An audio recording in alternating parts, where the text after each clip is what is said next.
Excellent. Right, we're recording again. Now I forgot everything we talked about. I know exactly the point we were up to. You were just saying, so let's just explain to viewers, we are having real technical problems with keeping a video link and getting it recorded on Skype. So now we've changed over to Zoom. So the format's slightly different, apologies. We were just saying, before we were so rudely interrupted, that the suicide rate or the rate of attack on psychiatrists was the highest that you'd ever come across. Well, I noticed it at the state hospital that psychiatrists were being attacked at a rate higher than any of the other doctors, who just the main medical doctors. And that was pretty clear. And I'm like, why are they attacking these guys? What are psychiatrists? I mean, then they were so overworked at the state hospital that they didn't have much time to, piss these guys off. And kind of like, what are they doing in 15 or 20 minutes?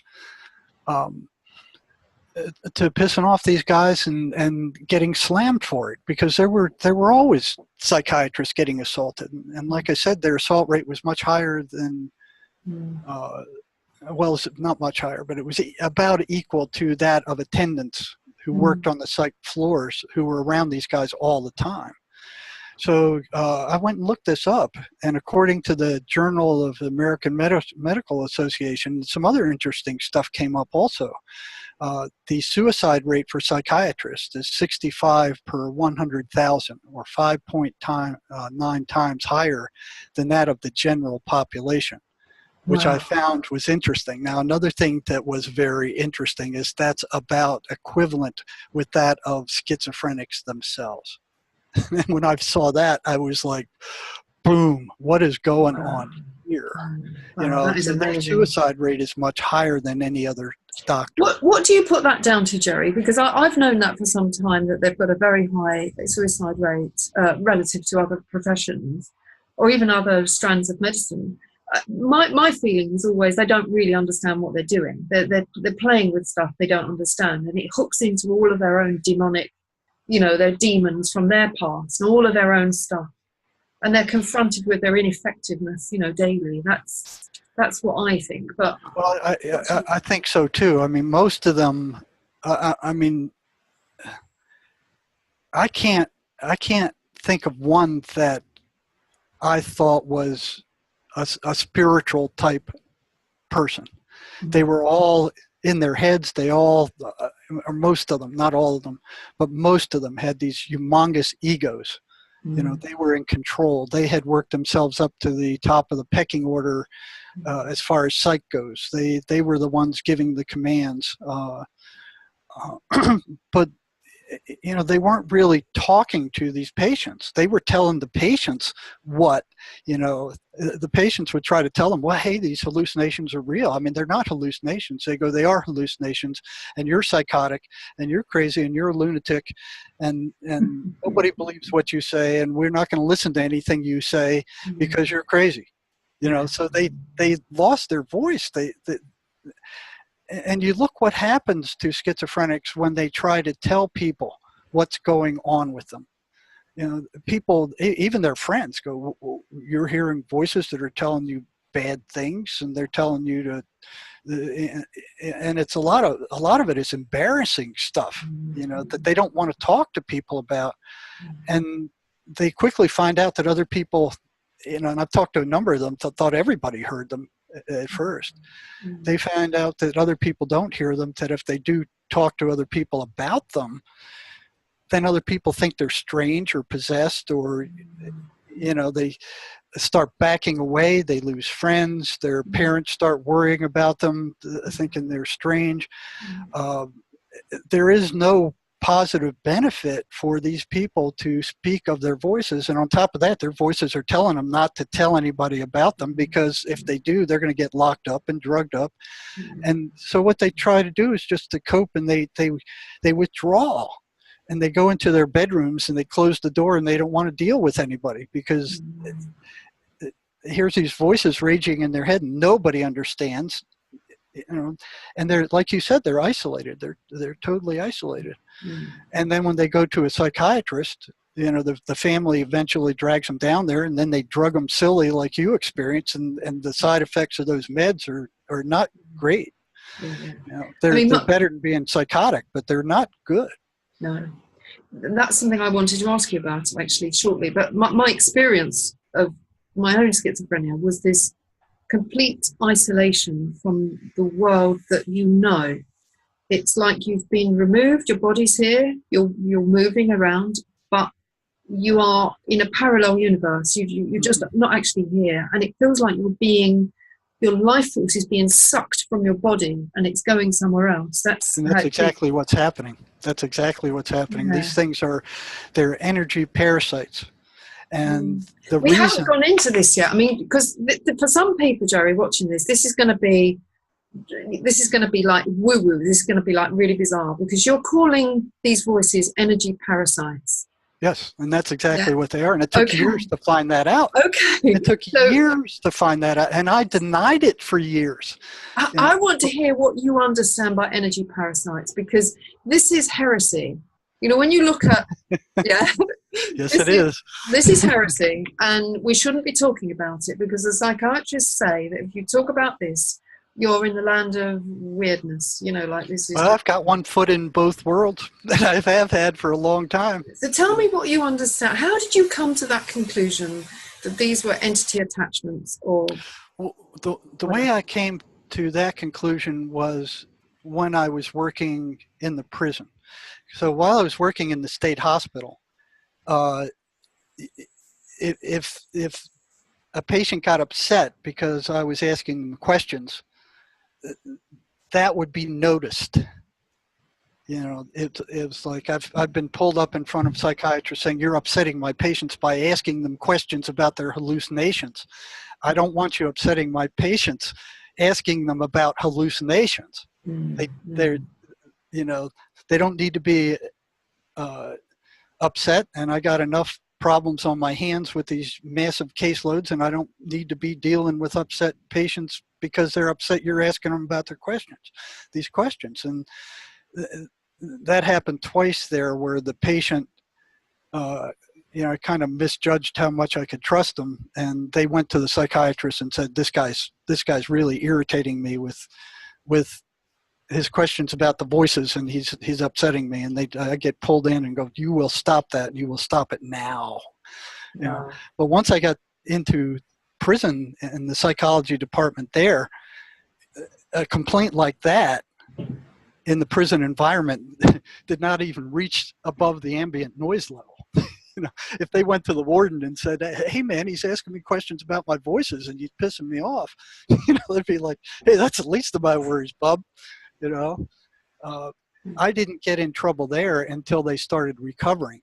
And then I got in trouble in a lot of ways. I mean, I got in trouble from, I was put under investigation by the chief psychologist.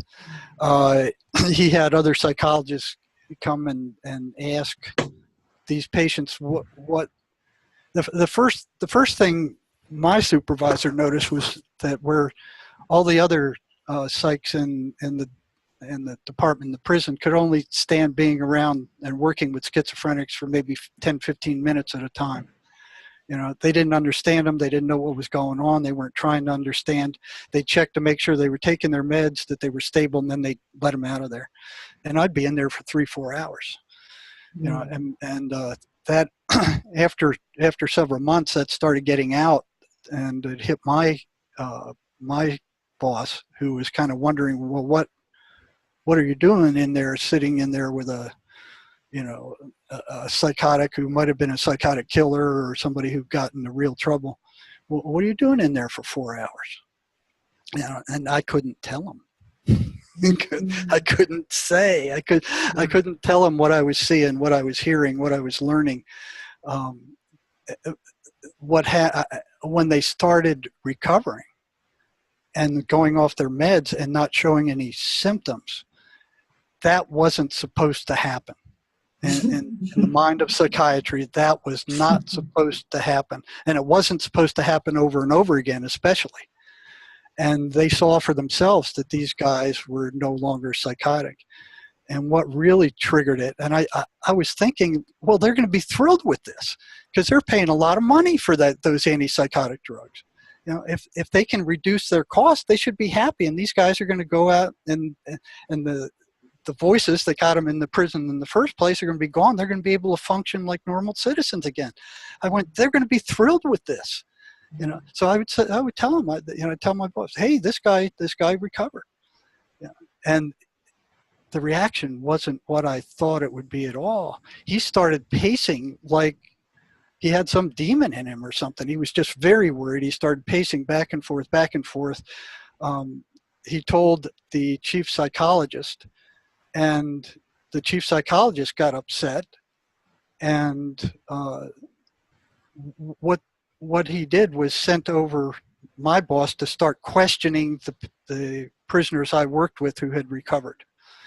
And they knew what he was up to.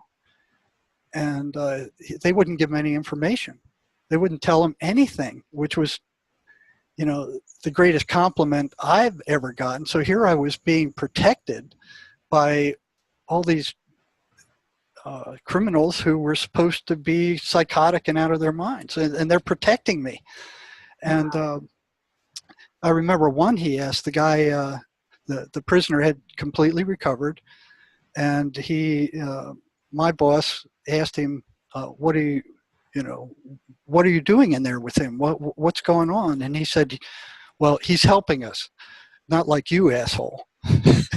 Oh, he could have gone all day without saying that, Yeah. So that just poured gasoline. It was like throwing gasoline on a fire. Wow. So I have a question, Jerry. I really want to know how you help people, i.e. how you've helped them get well, because the thing about people not taking their meds because it feels like poison, and it really does. It feels like you're being poisoned. I've been working as a psychotherapist for 20 years, and almost every person that's ever come through on antidepressants or anti-anxiety drugs of any description, for example, they feel sick and poisoned. They feel poisoned by it. Yes. Yeah. This is normal. These drugs are not healthy. No, they are not healthy. They are poison.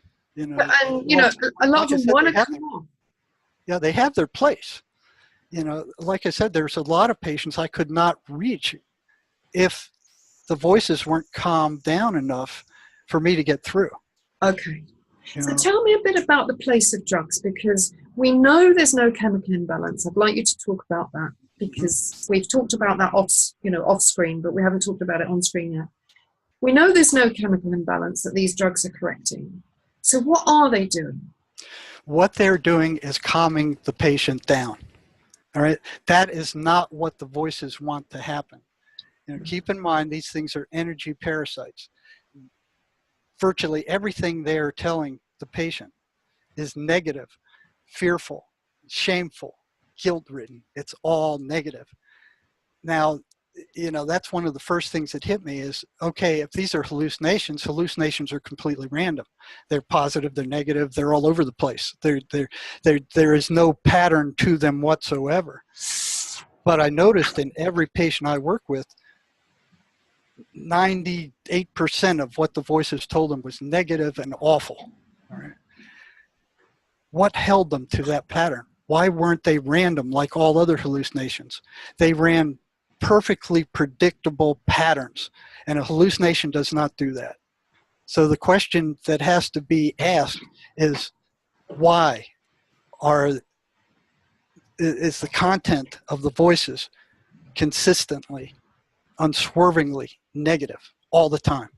It's a predictable pattern that happens. So since psychiatry believes they're hallucinations and they're not asking questions about how they operate, what they do, what they say, they're hallucinating. So they're just taking the chief symptom of psychosis, of schizophrenia, and they're just throwing out the window. And what's psychotic about that is their behavior when a schizophrenic goes to them and says, hey, the voices are telling me to kill myself. Man, they react like somebody poked them in the butt with a hot poker. Oh, they jump up and, oh, he's suicidal. He's not going to suicide on my watch. Okay, we're going to fill him with drugs and we're going to lock him in this room, and he's going to be locked in there in a padded room until he is no longer suicidal. And then we'll let him out. And then we'll watch him to make sure he's taking his drugs. He ain't going to suicide on my watch. It's such a paradox. So they believe that there's a threat when the voices are telling the patient to kill themselves, and there actually is, because their suicide rate is, astronomical compared to the rest of the population. But anything else the voices tell them is completely disregarded. Now you talk about psychosis. Here's a split that, oh yeah, we'll listen to them because we've been in trouble before with schizophrenic patients killing themselves, and it doesn't look good for us if they suicide on our watch. But anything else that the voices tell these patients is garbage. It's a hallucination. Now these voices are not, what do they call, word salad. They are not just voices saying crazy stuff that makes no sense. They speak in complete sentences. They have their own strange personalities. They're constantly speaking to the person, and if you look, the pattern is to upset them.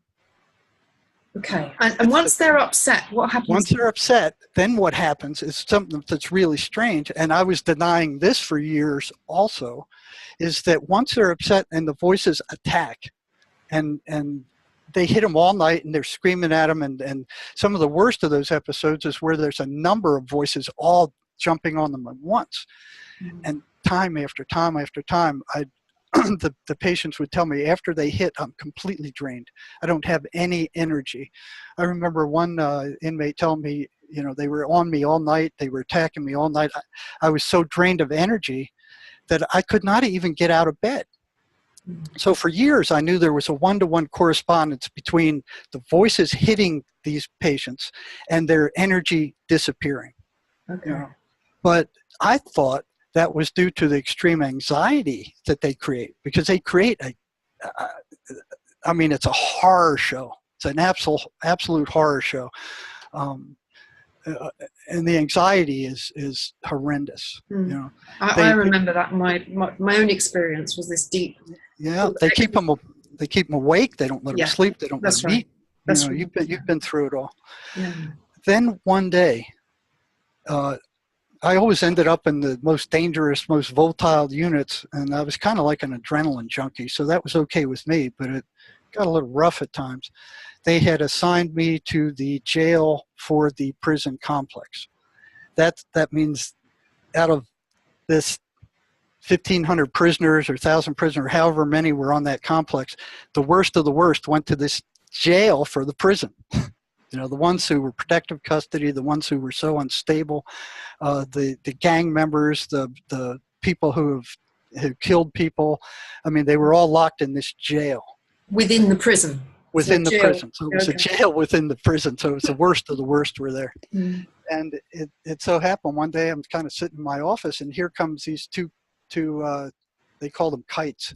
They were messages that came through interoffice mail. One was from the captain of the CDU, the Central Detention Unit, which was this jail, saying, listen, I've just got a complaint from one of the prisoners who is housed with somebody who is hearing voices. He's in there because he snitched off gang members, and they've been trying to kill him for the last couple of months. The other one is a psychotic guy in the same room with him who was floridly psychotic. He was way gone. And he would wake up at 3 a.m. or not go to sleep, and he'd be standing over his cellmate, just staring down at him while he slept. He'd pace the room all night, and they're locked in the same cell together. So it's like, okay. Went over there, and I pulled the first guy I pulled up was the guy who was not psychotic, who the gang members were trying to kill. And they'd already stabbed him once. They tried to kill him once. And they have this message thing they do there, which is absolutely amazing. They can throw a note across the entire cell block floor on a string. You know, and they do, I've seen it only once or twice, but they somehow tie a string to it and they throw that note and it goes all the way across the cell block into underneath the door of a cell across the unit. So we're talking about, I'd say the distance was probably at least 50 feet. Wow. You know, and this note would go flying across the floor into the room under the door of this, and they're doing this behind a metal door with only just a window there, so they can't really see where they're throwing this thing. So it's absolutely amazing. I see that thing shoot across the floor, goes under the door of the next cell across the way, and then the string is retracted without the notes, and it all happens in a period of a few seconds. And it's like under the door. So here they are. They wanted the snitch guy, who was not psychotic, who he snitched off a big drug deal, and the gangsters wanted him dead, and they wanted him dead so bad that some of them purposely got in trouble. So they would be sent to the central detention unit, so they would have a shot at killing him before they moved him somewhere else. So they would send him all these notes under the door saying, "You come out of there, you're a dead man. You know, we're after you, we're waiting for you, we're here. You know, first chance we get, you're dead." You know, and they would, you know, through the window, and they'd scream at him and stuff like that. I mean, you couldn't be under more stress than that. You know, it just outside of war. I mean, so what was the result? What happened, Sharon? Well, I pulled him up, and I'm watching him ascend there were 2 flights of stairs that he had to ascend to get into the interview room near the control where I was. And he just flew up those steps like nothing. I mean, he just had plenty of energy. During the interview, he had plenty of energy. You know, he was no lack of energy on his part. You know, and he was telling me all these horrible things. They'd stabbed him. They tried to kill him. He had to come out with guards. They couldn't let him out of the cell by himself. They had to escort him everywhere he went. And they were both in the same cell, so this was a perfect matched experimental situation. After I was done with him, I sent him back, and went, man, this guy is, not only are they trying to kill him, he's locked in this cell with this florid psychotic who's standing over him at 3 a.m. staring at him, and this guy had hurt somebody on the outside, and that's why he's here. He just couldn't be under more stress than that guy. And yet he had tons of energy. He flew up those steps. He answered the interview questions quickly, and he went back down. And then I watched as the florid psychotic cellmate came out of his cell and walked up those steps. He could barely make it up those steps. Like, my screen is frozen with you on it. Can you still hear me? I can hear you fine, yeah. I can hear you fine. Okay. So... So how many years into your... Now, let me finish this one, because this is an important point. This is a very important point. He could barely make it up those steps. In the interview, he could barely answer. He didn't have any energy whatsoever. Wow. Now, the important thing about this is they were both in the same cell. I mean, this is a perfect experimental control. They were eating the same food. They were in the same place. They were under the same routine. Everything was matched. Everything was matched, the same guards. I mean, it was like a perfect experimental situation that had happened completely by serendipity. Yet the psychotic guy barely had enough energy to survive. I mean, he was just barely making it. After I finished with that interview, it became very clear that my thinking that this was anxiety that was causing that loss of energy was wrong. It was wrong. Yet every single time the voices attacked, these guys would have no energy. Then it clicked. something else is accounting for their energy, and there's a one-to-one correspondence between their energy disappearing and these voices appearing. It was then I knew that it was the voices that were somehow responsible for taking that energy, but I have no idea how they did it. What I did experience is I found myself, I found the schizophrenics very interesting. And, I started working out with as many as, working with as many as I could. And then I found I was drained. And I learned that if I worked with more than 2 in a day, when I got back off of work, I didn't have enough energy to do anything else when I got back. So it's like, what is going on here? So I made a rule that never to work with more than 2 in a day. And even then I felt drained when I got out of there. So somehow these things, correspond, there being a one-to-one correspondent doesn't prove anything. But the more of these people I spoke to, I mean, that corresponds with, every time the voices appeared, they were drained, and it was always negative. That was always, the voices would turn their emotional state negative, with all this negative crap. And I didn't realize it, but they had to turn that energy, that emotional energy, negative before they could take it. Prisoners who were in much better frame of mind, they didn't bother with them. So they can't make it themselves. So what they're doing to us, and it happens to all of us, not just them, it happens to us at a different level. Yeah. But yourself, every once in a while, you'll have a zinger fly into your head, and it's like, where did that come from? Some negative thing that just horrifies you. Like, I'd never do that. Where'd that come from? You feel shameful just even thinking about it. It's kind of like, whoa, that's not my thought.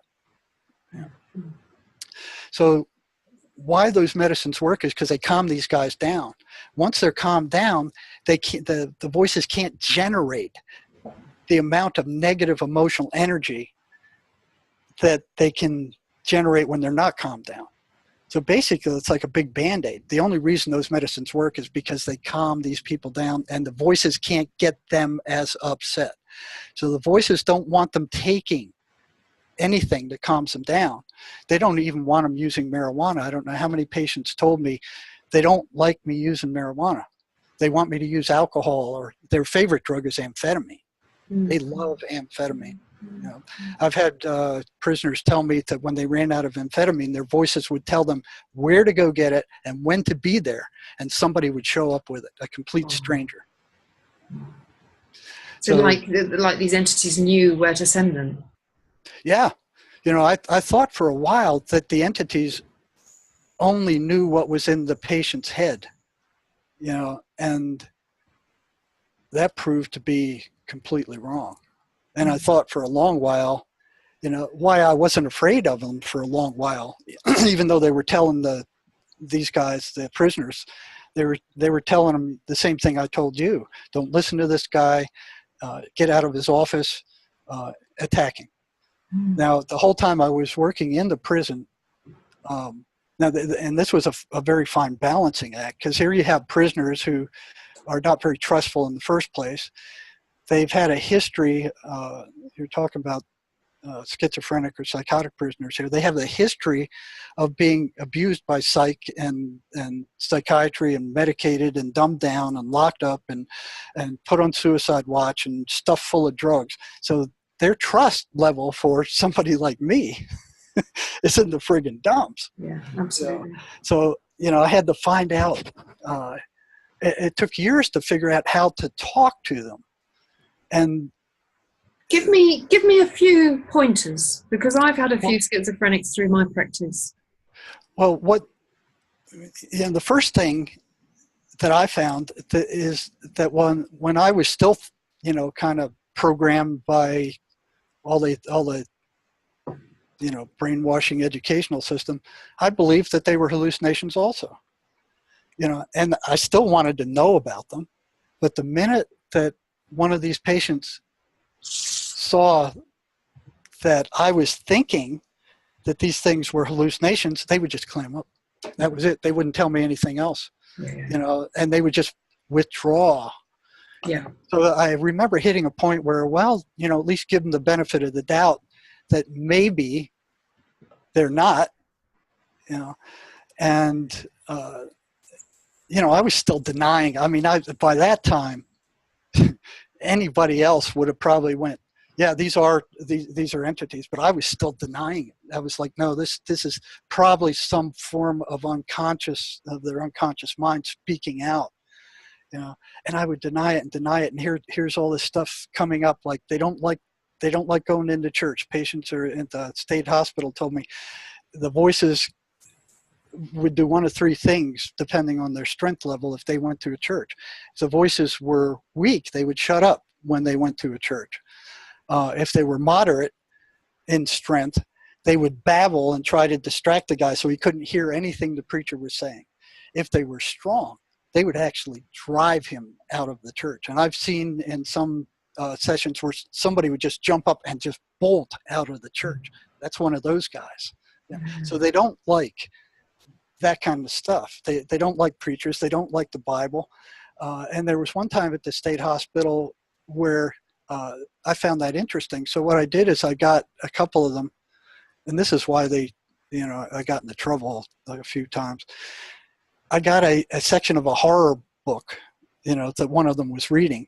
They're attracted to negative stuff. They'll look at murder mysteries on TV. They'll look at war movies. They'll look at all this negative stuff, and that feeds these things. Mm-hmm. So one of the first things that needs to stop is they have to stop this negative reinforcement of these things. Mm-hmm. So I got one paragraph from one of these murder mysteries they were reading, and another matching in length from the Bible. And I would let them read one, and then after they read it, to write down everything that they remembered about that passage. You know, so they'd read the negative one first, they'd write down all this stuff, and then they read the Bible passage, and they virtually remembered nothing about any, and it wasn't just the Bible, it was any positive spiritual anything. They didn't remember hardly anything of what that said, and what they remembered of the negative stuff was like 2 or 3 times more. And this happened time after time after time. And I'm like, what's going on there? What is happening here? You know? So we had that going on. And there was a bunch of other stuff like that. I mean, there was the energy drain. There was the not knowing, that kind of stuff. The preacher there would sometimes throw these ice cream socials. This is where I first noticed it. Where all the patients in the rehab center would go down to the ice cream social down in the lobby, and all my schizophrenics would be sitting in their rooms. They didn't want to go. I'm like, well, why aren't you down there? After the sermon, the preacher would give them cake and ice cream, which was like a big thing there. All the other patients were down there, with all these other diagnoses, none of the schizophrenics. Well, why aren't you down there having ice cream and cake? I don't want to go. They stay in these dingy rooms instead. Well, why? Well, we don't like preachers. I don't like the Bible. I mean, there was this negative reaction to anything that was positively spiritual. And the voices themselves were negative. At that point, I didn't know exactly what they were saying, because I didn't know how to talk to these guys.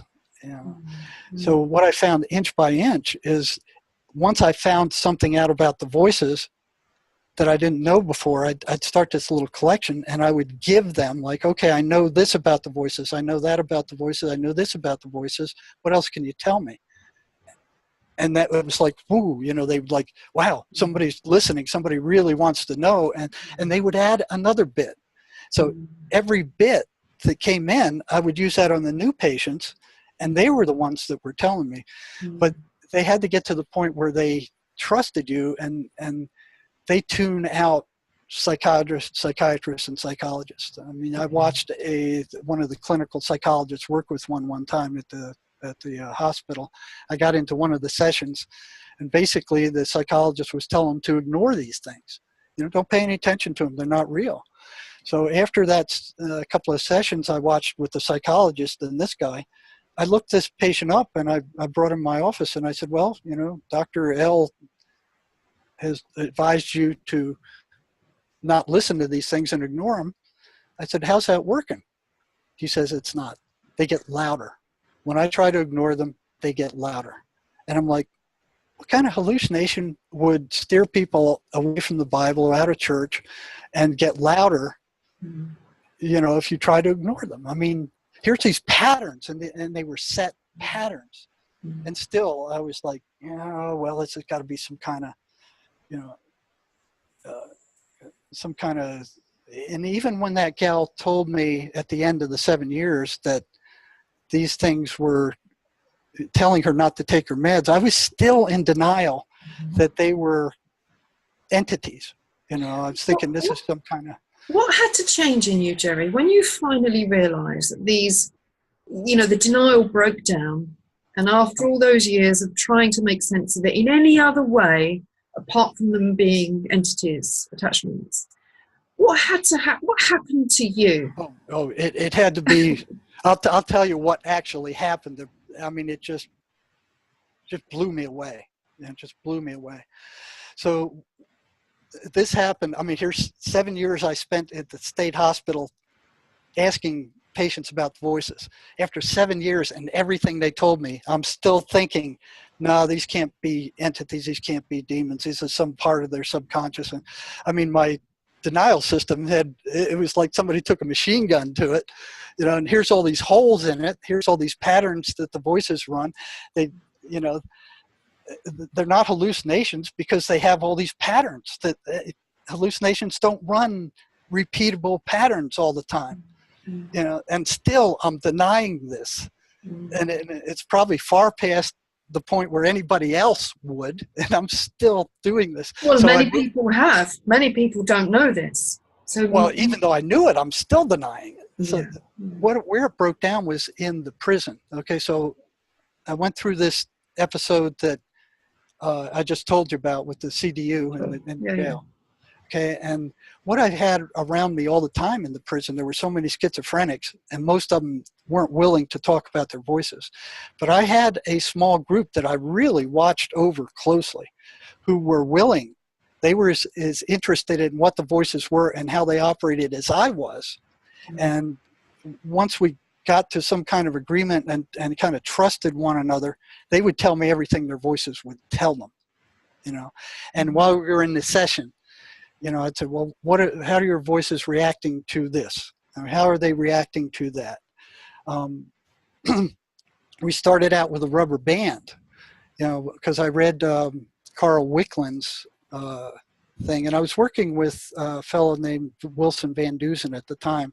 He was a clinical psychologist and a Swedenborgian who had already studied Swedenborg's works, Heaven and Hell, and a lot of the others. He knew that these things matched what he had read in the spiritual writings of Swedenborg. So he started asking them questions and experimenting with them and talking with them. So he knew that they weren't hallucinations, but he wrote in such a way where he called them hallucinations, but operationally, you know, the way he described them, they weren't. So he was kind of like hedging his bets real closely, because if he just came out and said, no, you know, these things are entities, and just straight up, but he went all the way through his writings calling them hallucinations. So where it broke for me was I would try all these things that interfered with them, and they didn't like that. And the group I had would come back and say, well, I did this, and they went berserk. They didn't like it. The general operation I had was, okay, if they didn't like it, shove more of it down their throats. You know, now if I did that in the state hospital, I'd be in trouble right away. But in the prison, you know, these things act up, and the guy screams or hollers and rants and raves, or he acts up a while. He comes back in, he goes, well, they kept me awake all night, and they did this, and they got more intense. And well, yeah, that's good. They don't like it. You know, let's give them some more. You know, you couldn't get away with that at the state hospital. So after reading Wickland's thing, he was using static electricity, which one voice told him it would drive them out.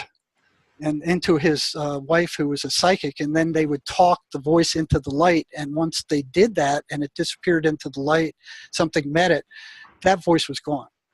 You know, I tried the same thing later on, and it did work. That voice would gone. But if nothing changed, they would come back.